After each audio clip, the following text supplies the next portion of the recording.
आज बनवत आहे पुरणपोळी। त्याच्यासाठी साहित्य लागणार आहे चना डाळ, साखर, जायफळ, विलायची, ड्रायफ्रुट्स, तूप।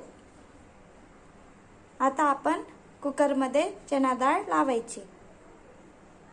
चना डाळ धुवून घ्यायची आणि कुकर मध्ये चना डाळच्या वर पाणी यायला पाहिजे तसे टाकायचे आणि कुकर लावून घ्यायचा आणि चना डाळ शिजायला ठेवायचं। बघा छान डाळ शिजलेली आहे। अशा प्रकारे आपण कुकर मध्ये डाळ शिजवायला ठेवले होते तर त्याला 10 शिट्या होऊ दिल्या। आता गुढीपाडवा आहे तर नवीन वर्ष सुरू होत आहे म्हणून म्हटले आज चला पुरणपोळी बनवूया।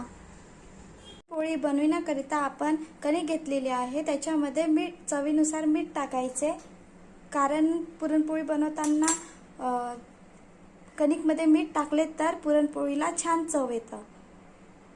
चण्याची डाळ मिक्सरमधून काढून घेतलं। पातेलं गॅसवर ठेवायचं, त्याच्यामध्ये साखर टाकायची। तुम्हाला गोड पाहिजे असेल तर गोड, मी इथे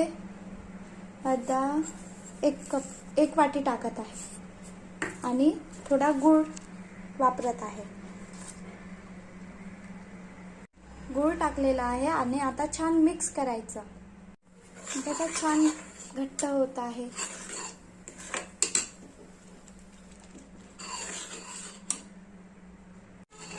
मी थोडी साखर आणि गूळ घेतला आहे। तुम्हाला साखरेची किंवा पूर्ण गुळाची पण बनवायची असेल तर तुम्ही बनवू शकता, कारण साखरेचे प्रमाण आपल्याला गोड पाहिजे की फिकी पाहिजे ते आपल्यावर आहे। तुम्हाला किती साखर टाकायची ते तुम्ही डिसाइड करू शकता। आणि गूळ किती टाकायचा, गूळ साखरपेक्षा जास्तच लागतो गोड होण्यासाठी पुरण। बघा छान पुरण घट्ट झालेलं आहे।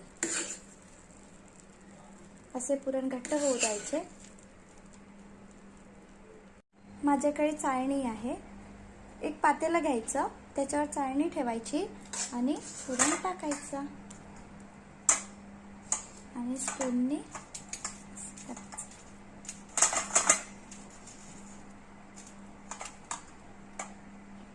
चाळणीने बारीक करून घेतले आणि याच्यामध्ये खोबरकीस टाकले, विलायची टाकायची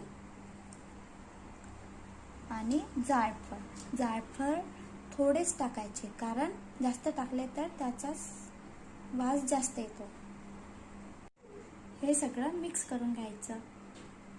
आपण चपाती करतो तसा गोळा करायचा आणि तिला लाटायचं।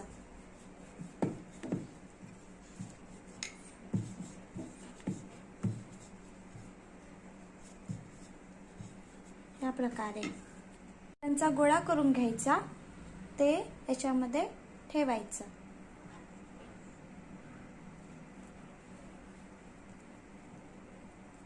आणि फोल्ड करायचं।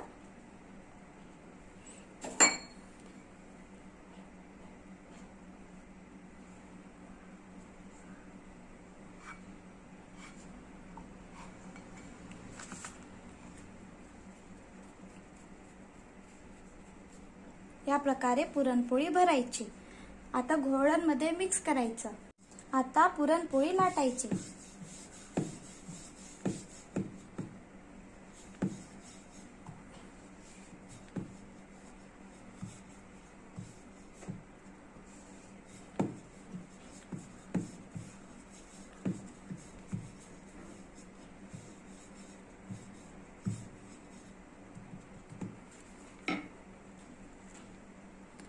पुरणपोळी तव्यावर टाकलेली आहे।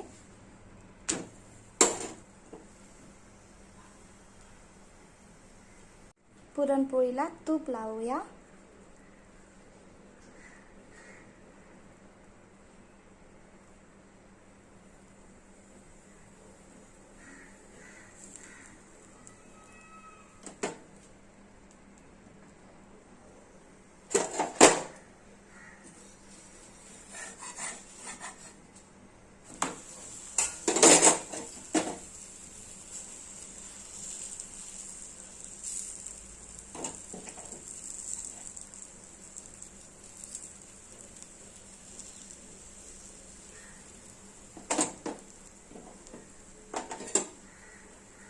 छान अशी पुरणपोळी बनून रेडी आहे.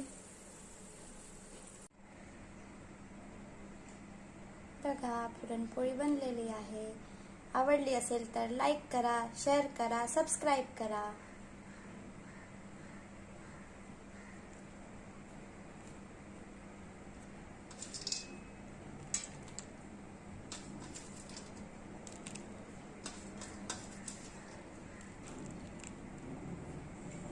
Bye bye.